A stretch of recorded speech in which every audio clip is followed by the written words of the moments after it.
I'm joined by MEP and First Vice President of the European Parliament, Mairead McGuinness.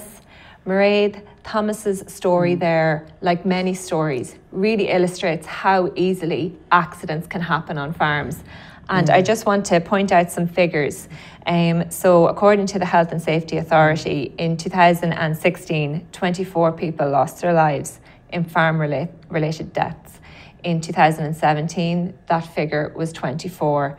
This year already, 16 people have lost their lives in farm-related deaths.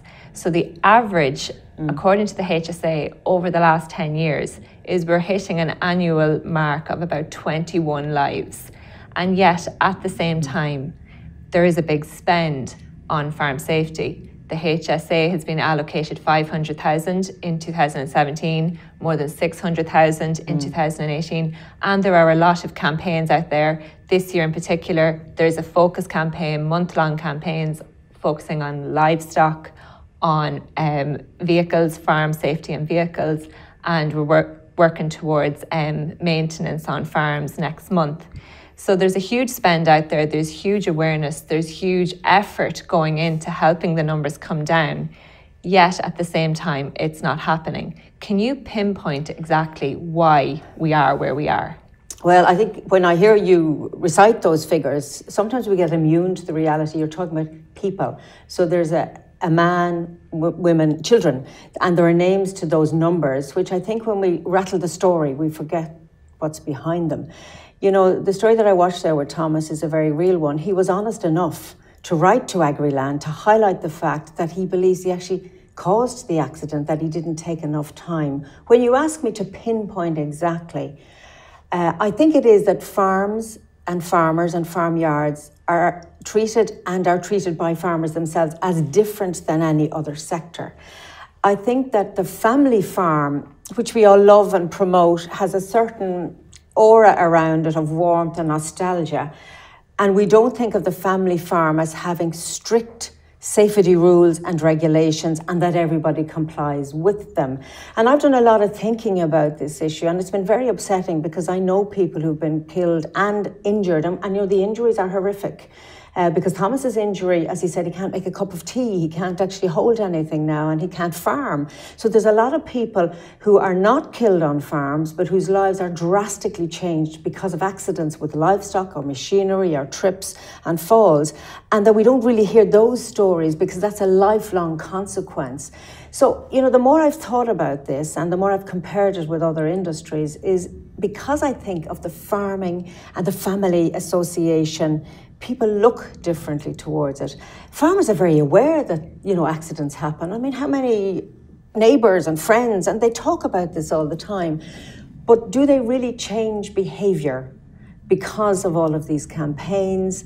And I think we have to ask very big questions about that because, you know, to say, oh, on average, we're losing over 20 people every year on Irish farms. And in Northern Ireland, they have particular problems as well. That we cannot accept. We just cannot accept that loss of life. We cannot accept the number of accidents that result in deep injuries to people on farms.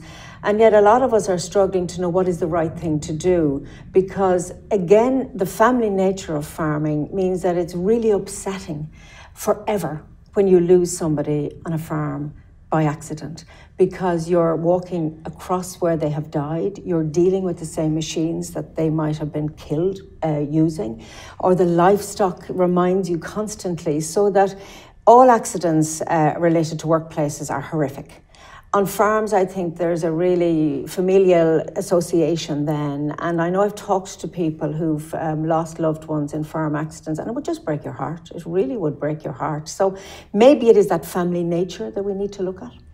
I'm just going to look at the different areas, the most dangerous areas that have been pointed out in a couple of moments. But first, you just mentioned there about comparing farm safety procedures to other industrial environments, to people employed in other industrial environments.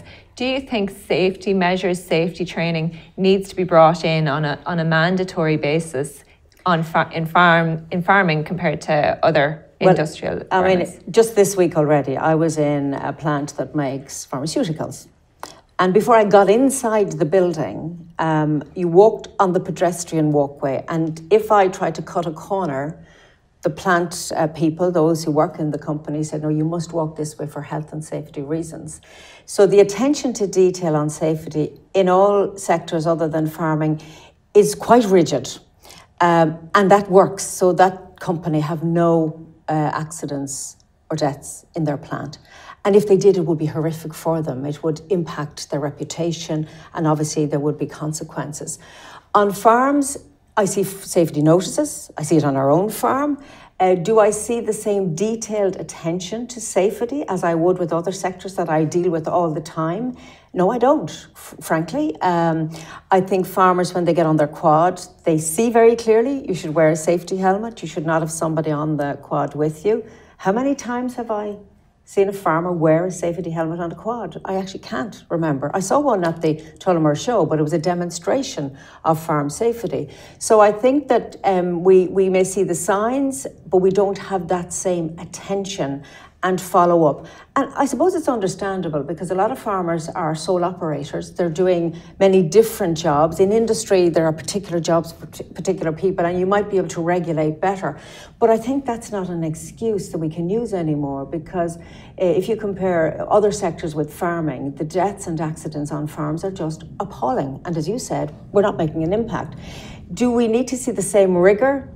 I think we're going to have to look at how we can, if you like, implant that mindset in farms that safety comes first. And it's not just words, it has to be actions. The most problematic areas are livestock, farm machinery, and trips and falls around the farmland. Speaking as a farmer yourself, Mairead, what kind of measures would you propose to bring in those three areas? Well, you know, I'm not a farm safety expert. All I can talk about is personal experience, and I suppose being a policymaker, that I'm just, you know, troubled by the fact that we're not making enough progress, because the legacy of accidents and deaths is just horrific. And also our food supply chain should not be burdened with the reality that we have this high level of accidents on farms. I mean, when you think of livestock and the number of women who've been killed with livestock, they've just walked into a field, perhaps counting or feeding stock, and they've been trampled upon. This is quite horrific. And indeed, we all know people who've been so impacted. I think, for me, the biggest issue is the balance between being very absolute about safety, so that the minute you put your boots on, you think, the job I'm going to do, what are the risks? Again, going back to Thomas, his experience, he now says that, you know, he rushed out to do something quickly in a hurry.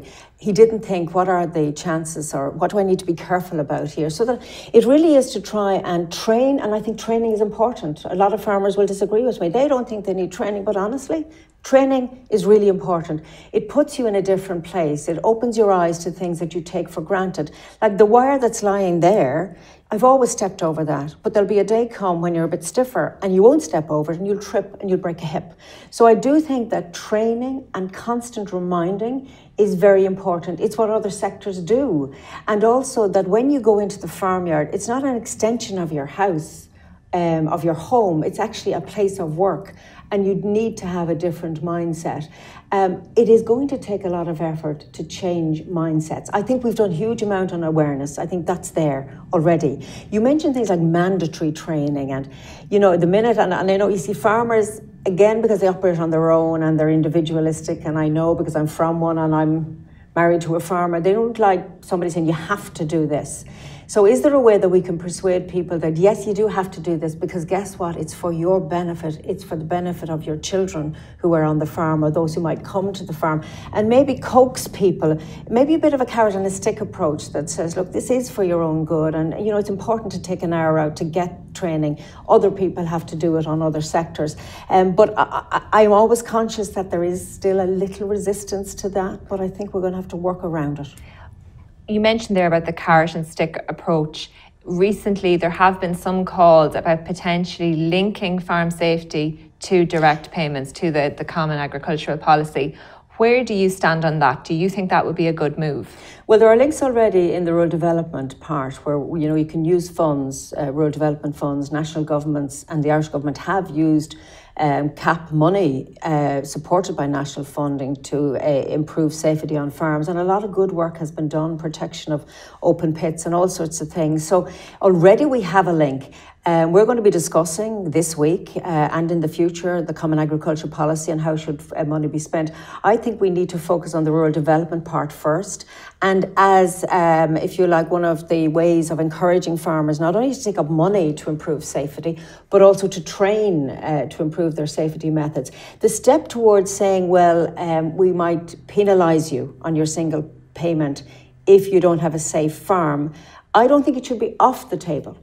I think we need to be very clear that in any sector where we're having this extensive loss of life and injury and the costs and the trauma associated with it, that we may need to look at some point around that. It'll be interesting to see in the debate this week in Parliament whether other colleagues are aware of this. I have to say I was quite disappointed about the lack of debate and discussion in Europe about farm safety. I've raised the issue myself, and people will talk about production and they'll talk about weather, and safety kind of comes backwards. So I've been the only one, but I've got some support to push this at a European Union level. I don't think this story should be to farmers, if you're not safe, we're going to cut your penalty, because then you're going to have a clash, because obviously farm payments are important. But on the other hand, if we say to farmers, look, it's important you have a safe farmyard and safe farm practice, and the Common Agriculture Policy should support you in that, then maybe we can work towards saying, in some extreme cases, if you don't have a safe farm, maybe we need to look at saying, well, we can't support your farm, and we may need to look at the link between payments. Just on the EU, Mairead, the Eurostat figures suggest there's around between 500 and 520 farm-related deaths across the EU every year. Obviously, that doesn't include the likes of Greece or Spain or Bulgaria, who don't record the data, and the Nordic countries as well. They only include the working age of farm-related deaths, so they don't have those under the age of 18 or those who are retired. But you are working on this EU response, as you said, and you want mandatory data to be collected across all EU states. How will that affect policy? Well, first of all, if you don't know what's happening on farms, how can you make a policy? We know in Ireland, and that's really good, but I was quite shocked to hear, and you've just listed countries count differently. So we can't have a coordinated view of what's happening on farms across Europe. It also, I think, would give us a story of our food production base, and it might tell us things we don't want to know, that there are a lot of casualties producing our food, and that those of us who eat 3 meals a day and maybe more need to get into our heads as a public, as citizens, is that acceptable? That when we go to our, cereals or dairy or whatever, that there are these levels of injury. So what my purpose was, and it was difficult to get this across the line, is let's all count, get the statistics, make sure member states are reporting back in, and then you have the evidence and the information to form policy at a European Union level. Because while Ireland is doing great work, farm organisations, the HSA, everybody's, on the right track and talking the talk. I think if there's a European Union-led policy, it gives more strength to the focus on farm safety. I think it also might make some member states who aren't counting realise that they have a big problem. In Ireland, we're very open to the reality and the harsh reality that we do have a problem and we have to do something about it. And it would be good that other countries knew that as well. Well, we'll be watching very closely, Mairead. That's all we have time for. Thank you very much for coming into us. And thank you very much to all our guests for taking part in the first edition of FarmLand. If you would like to get in touch with the FarmLand or AgriLand teams, you can call us or email us directly or get in touch on our social media channels. Thank you at home for watching, and we'll see you next time.